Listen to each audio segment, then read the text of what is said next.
अस्सलामुअलैकुम वरहमतुल्लाहि वबरकातुहू। ये जो जितने भी पाकिस्तानी यूट्यूबर हैं ये मियाँ साहब से नाराज़ क्यों हैं, उसकी मैं आपको असल वजह शायरी की सूरत में बताऊंगा। इंग्लैंड वाले सैनू महंगे व्यू मिल दे, बहुत ज़्यादा ना सही सम फ्यू मिल दे, होंदे साडी चैनलों ते डॉलरां दी रेल पेल, होंदी साडे चैनलों ते डॉलरां दी रेल पेल, मुल्क दे भी सारे कर्ज उतर दे। यानी जैसे ही मियाँ साहब बीमार हुए और इलाज करवाने के लिए इंग्लैंड को चले गए तो वो क्या करते, हम पाकिस्तानी यूट्यूब चैनल जितने भी लोगों के चैनल हैं सब्सक्राइब कर लेते। हॉस्पिटल में वो लेटे हुए थे, जिसका नोटिफिकेशन आता वीडियो प्ले करते और इंग्लैंड के महंगे व्यू हम सब लोगों को मिलते। तो सोचो हमारे चैनलों के ऊपर ना कितने ज़्यादा डॉलर आते। और वैसे भी वो हॉस्पिटल में लेटे हुए इलाज करवा रहे थे, तो इलाज करवाने की वजह से बहुत ज़्यादा जो डॉलर हैं पाकिस्तान के बनते और पाकिस्तान का कर्जा उतरता। लेकिन क्या हुआ, सुनिएगा, शायरी बहुत ज़्यादा एंजॉय करेंगे। इंग्लैंड वाले सैनू महंगे व्यू मिल दे, बहुत ज़्यादा ना सही सम फ्यू मिल दे। सम फ्यू मतलब कुछ चंद।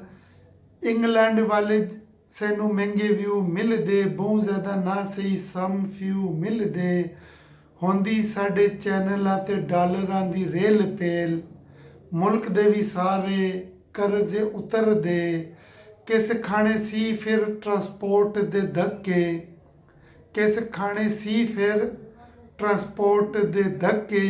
यानी मियाँ साहब अगर हमारी वीडियो देखते तो हमारे पास डॉलर आते और हम गाड़ियाँ लेते, वीगो लेते, लैंड क्रूज़र लेते और महंगाई का भी कोई रोला हमने डालना ही नहीं था, ठीक है, और डॉलर भी नीचे आ जाता। सुनिएगा, किस खाना सी फिर ट्रांसपोर्ट दे धक्के, वीगो ते लैंड क्रूज़र विच असी फिर दे, किस खाने सी फिर ट्रांसपोर्ट दे धक्के, वीगो ते लैंड क्रूज़र विच असी फिर दे, किस पाना सी फिर महंगाई दा रोला, किस पाना सी फिर महंगाई दा रोला, डॉलर नूं खिच के कन उतों फड़ दे, किस खाने सी फिर ट्रांसपोर्ट दे धक्के, वीगो ते लैंड क्रूज़र विच असी फिर दे, किस पाना सी फिर महंगाई दा रोला, डॉलर नूं कन उतों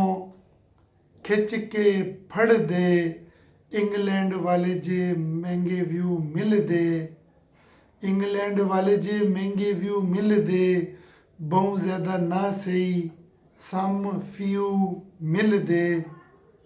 हुण एक कहंदे ने महंगाई नूं मकावांगे, मियाँ साहब ये दसो डॉलर कित्थों लावांगे। आप जो हमको ये ख्वाब दिखा रहे हैं जी कि अब महंगाई ख़त्म करेंगे या डॉलर नीचे लाएंगे, और जी आप हमारी वीडियो देखते ना देखते डॉलर भी नीचे आता और महंगाई भी ख़त्म होती। हुण एक कहंदे ने महंगाई नूं मकावांगे, मियाँ साहब ये दसो डॉलर कित्थों लावांगे। तुहाडी मेहरबानी नाल गरक हो गए हाँ, तुहाडी मेहरबानी नाल गरक हो गए हाँ, महंगे व्यू तो महरूम हो गए हाँ।